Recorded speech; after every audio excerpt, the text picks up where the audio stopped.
May tsansa umanong hindi papatay ang nawawalang bilibid inmate na si Michael Angelo Cataroha. Mismong inaumano kasi nito ang nagsabing gusto niyang isuko ang preso.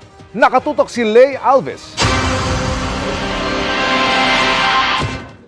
Posibleng buhay pa raw ang nawawalang bilibid prison inmate na si Michael Angelo Cataroha. Ayon kay Bureau of Corrections Chief Gregorio Catapang Jr., sinabi niya ito sa joint hearing ng Public Order and Safety at Justice Committee sa Kamara. I'm really exhausting all remedies. 24 hours po hinahanap namin, and we are willing to say to you that there's a development because right now there's a possibility that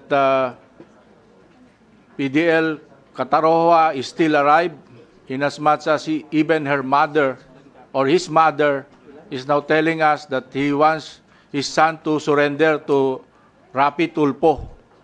Paniwala ni Katapang, ang paglilipat niya ng mga drug lord sa ibang pasilidad ang dahilan ng mga isyong ibinabato ngayon laban sa Bucor. They want to put in place the leaders, the new leadership that they want. Kasi po ito, nagtataka nga po ako, for the longest time, 9 months po ako nag-take over, I was able to hold on it, and then when I started transferring them, ayan na, dyan po nagsimula yung gulo-gulo dyan sa loob. Iniharap sa mga kongresista ang dalawang video na umano'y shabu sa bilibid. Ang isa, umano'y shabu na nire-repack, at ikalawa, shabu rin umano na nasa package ng hopya.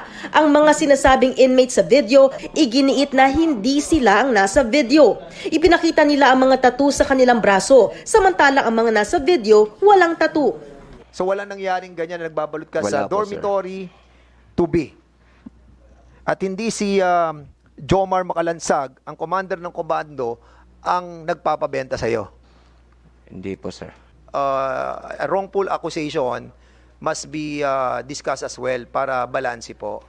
So, in other words, hindi sila yung mga nasa video. Sa gitna ng mga kontrobersya, humingi ng suporta si Bucor Chief Katapang habang ikinakasa niya raw ang mga reforma sa loob. I serve at the pleasure of the Filipino people and the President and the Secretary. I'm willing, if told, to resign from my position. But right now, I will not resign because I have a duty, a task to do, and please give me more time because sinalo ko lahat itong problema ito, Mr. Chair, Your Honor. Para sa GMA Integrated News, Lay Alves, nakatutok, 24 oras.